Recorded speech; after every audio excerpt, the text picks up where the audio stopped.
Hi guys, in this video I'm going to show you how to hide Instagram story from someone on Instagram. Very easy, very simple. Let's launch the Instagram app first.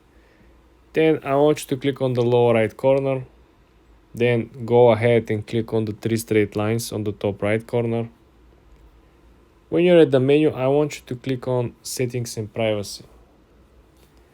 When you're at settings and privacy, I want you to scroll down.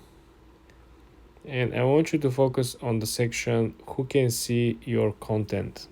The last option in this menu is hide story and live. If you click over here, then you will be prompted to move on and pick people that you want to hide your story from.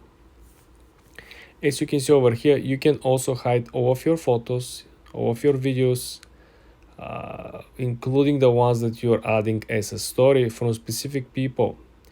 Very important, this also will hide live videos. If you go live and these people are already hidden from your original content, well, all you gotta do is to click on the person and then done. This person is added to the people that content will be hidden from.